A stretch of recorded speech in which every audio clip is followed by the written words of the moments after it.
Deus é bom, Deus é amor, Deus é misericordioso, Deus é gracioso e nós podemos falar aqui o dia todo os atributos de Deus, as maravilhas de Deus.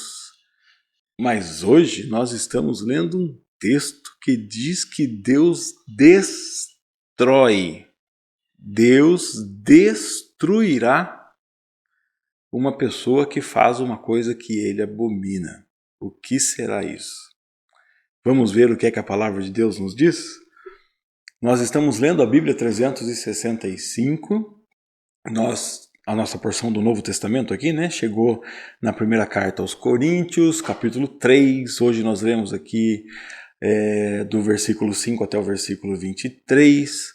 E o apóstolo Paulo está falando de trabalho. Ele, o apóstolo Paulo, é um trabalhador nesse reino de Deus. Existe uma lavoura, que é a lavoura de Deus, né? Uma plantação, que é a plantação de Deus. Ele fala que essa igreja é a plantação de Deus. Usa também uma outra analogia falando que essa igreja é o templo de Deus. Então é a casa de Deus. E se a igreja é a lavoura, Paulo fala assim, eu sou um trabalhador. O que um trabalhador faz? Algum trabalhador vem preparando, né, a terra e plantando, outro vem regando essa semente, outro vem, né, tirando as pragas, outro vem colhendo, cada um vem fazendo uma coisa, ou seja, existem vários trabalhadores cuidando dessa mesma lavoura, e a lavoura é de Deus. Então não dá para dizer que o trabalho de um é mais importante do que o do outro, porque todos trabalham e o trabalho de todos é necessário para que essa lavoura produza frutos, né? Não adianta regar se não foi plantado e não adianta plantar se ninguém regar. Existem pessoas diferentes fazendo trabalhos diferentes, mas todos na mesma lavoura. Também diz que esse povo, essa igreja, né, é um prédio e que eles estão construindo, mas existe um alicerce e o alicerce é Jesus Cristo, né? Se você quiser olhar o texto comigo aí, na primeira carta aos Coríntios, capítulo 3, ele fala assim, olha, fui eu que plantei, no versículo 6 ali, né? Eu que plantei, Apolo regou, mas quem fez crescer foi Deus. Não importa quem planta, quem rega, importa que essa lavoura é feita, ela tem o crescimento por Deus. Quem está trabalhando, né, está trabalhando para Deus e serão recompensados por Deus. Versículo 9, nós somos colaboradores de Deus.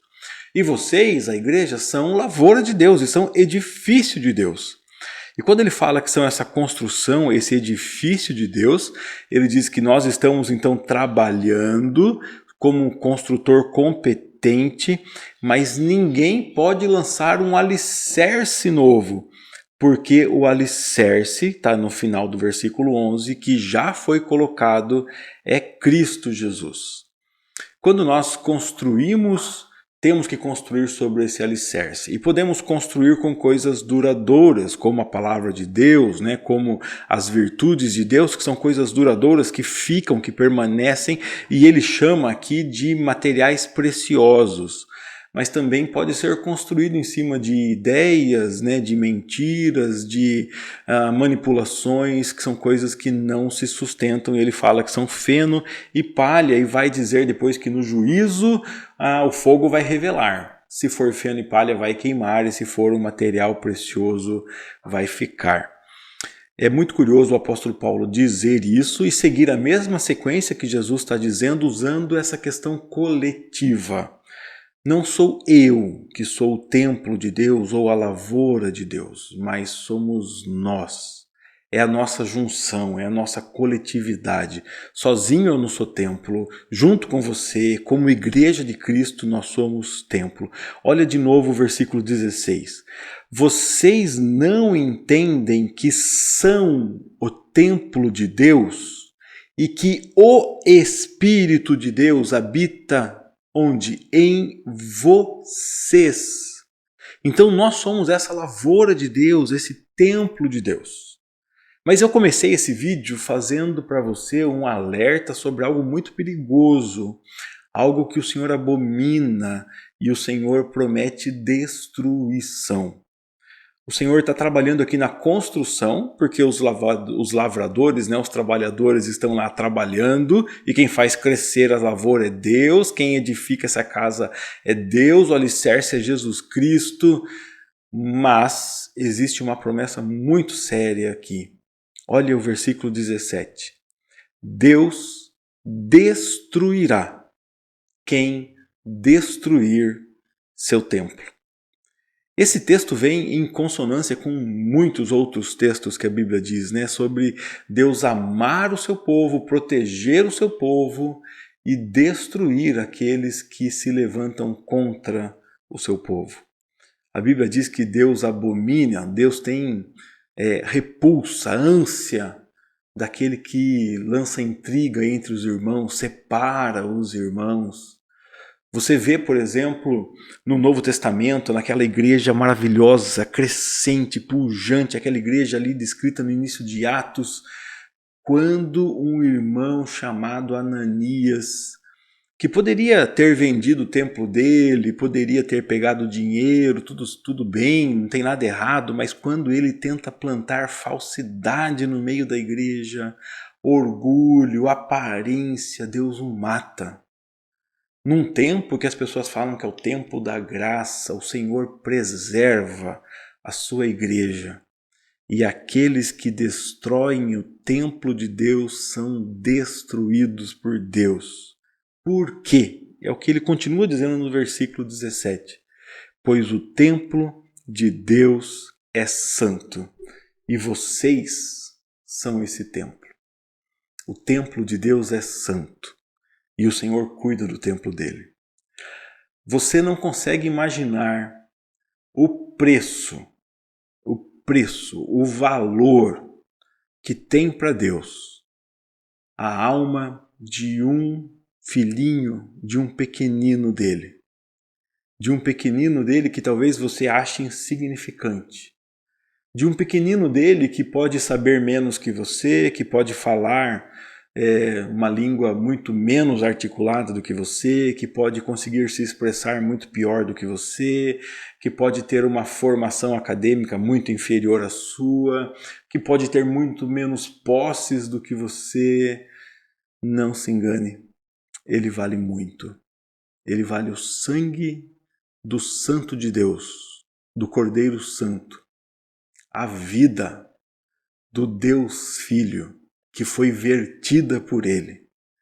E não ache que você tem direito de menosprezar, de desprezar, de rejeitar esse pequenino de Deus.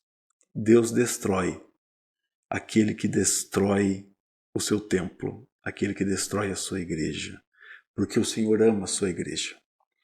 O Senhor nos chamou para sermos igreja, para juntos sermos essa lavoura, essa plantação, para juntos sermos essa casa onde Deus habita. E você não tem direito de tirar um tijolinho dessa casa porque você acha que você é um tijolo mais bonito. Você não tem direito de tirar um pezinho dessa lavoura porque você acha que as suas espigas são mais viçosas. Você não tem direito, simplesmente assim você não tem direito. O Senhor Deus destruirá quem acha que tem esse direito. Que Deus nos livre. Que Deus nos livre dessa arrogância, desse orgulho, dessa vaidade que nos leva a nos acharmos melhores que os outros. Que Deus nos livre de olharmos pessoas de cima para baixo como se nós fôssemos melhores, como se fôssemos mais importantes. Que Deus nos livre. Que Deus nos ajude a lembrarmos que somos irmãos uns dos outros. Que Deus nos ajude a lembrarmos disso.